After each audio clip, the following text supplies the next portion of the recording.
Okay, chapter 34, video number 2. This one is on what backs the money supply. It starts with a section called Money as Debt. And if you're like me, when I was a student, I had a hard time wrapping my head around the idea that a dollar bill or a coin is debt. And then I read that it's the debt of the federal government to us. In fact, it's more specifically the debt of the Federal Reserve Bank. To who? To us? What debt? So let me explain a little bit. Let's go way back to the very beginning of the use of money. Prior to the use of money, barter was all people had. Okay, so I've got on the board here an exchange between Farmer Sam and Roofer Bill. Roofer, guy that fixes your roof. Okay, so Roofer Bill has a family to feed, and he needs a chicken to kill and feed his family tonight. So he asks Farmer Sam if he can have one of Farmer Sam's chickens. And of course, in this barter economy, Farmer Sam says, well, what do you have that I want, Roofer Bill? And Roofer Bill says, well, I can fix your roof. You were telling me a couple of days ago that it's been leaking during rainstorms. And Farmer Sam says, all right, that's a great exchange. I'll give you my chicken. You come fix my roof. But Roofer Bill says, well, it's late in the afternoon. I don't have time to fix your roof right now. I'll fix it tomorrow morning. And Farmer Sam says, well, okay, but I want you to put that in writing for me. So Roofer Bill gives Farmer Sam an IOU to fix his roof. All right, so Farmer Sam has Roofer Bill's written piece of paper, IOU to fix a roof. He's going to fix it tomorrow. Farmer Sam doesn't go straight home. He heads down to the local watering hole and engages in a poker game with a couple of other guys. He runs out of money at some point because he's losing, but he wants to stay in the game because he has a good hand. So he says, I'll give you my IOU to fix a roof if you'll let me play out this hand. And the guy he's playing poker with says, all right, I'll take your IOU because I have a leaky roof too, and I would like for Bill to come and fix my roof. And Sam says, I'm sure that if I tell Bill to go fix your roof instead of mine, he'll do that. So here's the IOU. Guess what the IOU became? Currency. It became the first piece of paper money. Okay? And that piece of paper money is the debt of Roofer Bill to Farmer Sam or to whoever holds that piece of paper. Whoever holds that IOU, Roofer Bill owes that roof fixing. So these kind of IOUs can start getting passed around, and they can be represent anything. It can represent, it frequently began to represent gold that people said, I don't want to carry this gold around, so I'm going to leave it in safekeeping with you. You give me a piece of paper that says how much gold I've got on deposit with you, and I'll just trade these pieces of paper with people, and then later on these people can come back to you and get the gold. Eventually, with all this paper money floating around, people began realizing, I don't want to carry around gold ever. The paper is just fine. And I don't need, to have people, my roof is fine. It's been fine for the last 10 years and it's going to last another 20 years. I don't need roofing. So the paper itself became currency. Currency is ultimately a debt for something somewhere way back in time. Okay. We'll talk a little bit more about that in the modern world. It's usually exchange for gold or silver. So for a long time, our paper currency in the United States, US dollar bills, 10s, 5s, 20s, $100 bills, said they were gold certificates or silver certificates.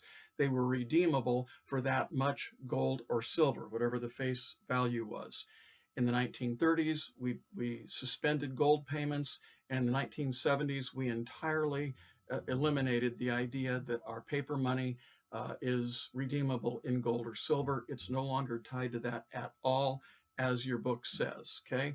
So ultimately, we go way back to the beginning of time, practically, the beginning of human exchanges, to talk about debt for what? It's owed to the people, so to speak, okay?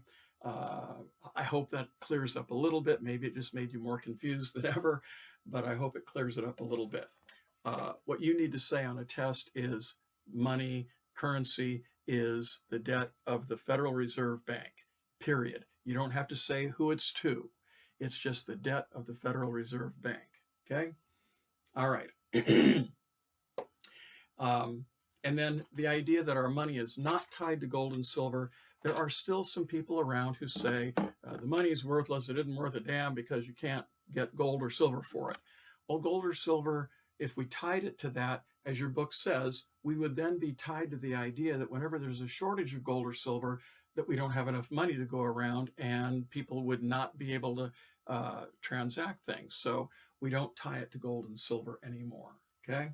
All right. The next section is the value of money. It talks about legal tender. I talked about that in the last video.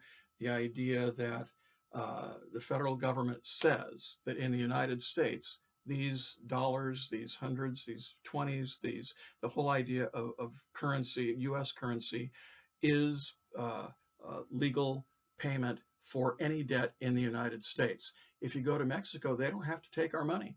Our U.S. dollars are not legal tender in Mexico. The guy can look at you and say, no, we don't take U.S. money here. You got to exchange it for pesos. Now, a lot of people in Mexico are more than happy to take American currency. Vice versa, very few people in the United States are willing to take Mexican pesos in payment for anything in the United States. You've got to exchange them for U.S. dollars in order to do business in the United States. All right. The purchasing power of the dollar. In other words, how much will the dollar buy? So the purchasing power of the dollar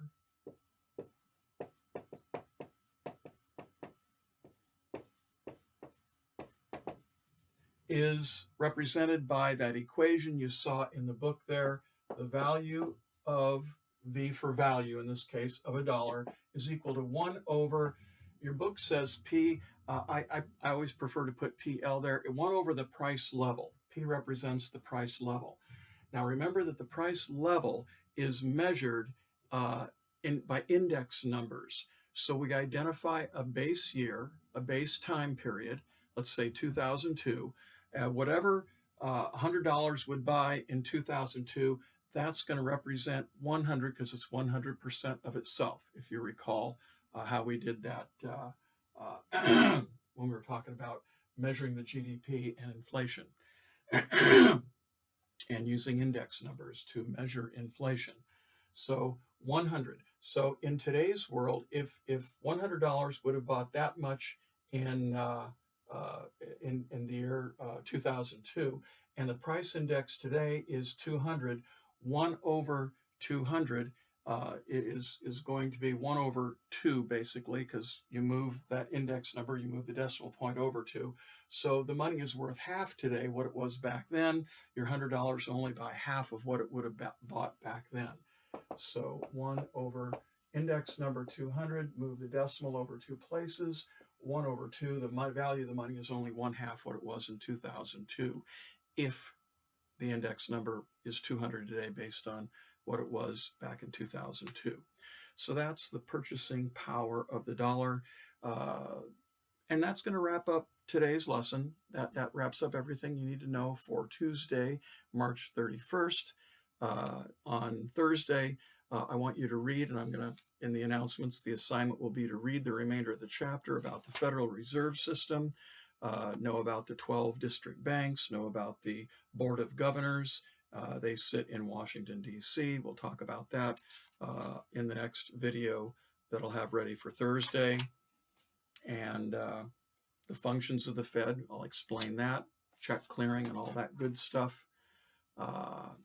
And then the last part of this chapter goes into an explanation of the crisis back in 2008 and the Treasury bailout TARP, Troubled Asset Relief Program. Feel free to read that. There's going to be no test questions on it, and it won't be on the AP exam, so we're not going to actually be doing any of that very, very last part of the chapter. All right, I'll see you. Actually, I'm going to make a video for the homework for the first part of Chapter 34. That'll be the next video.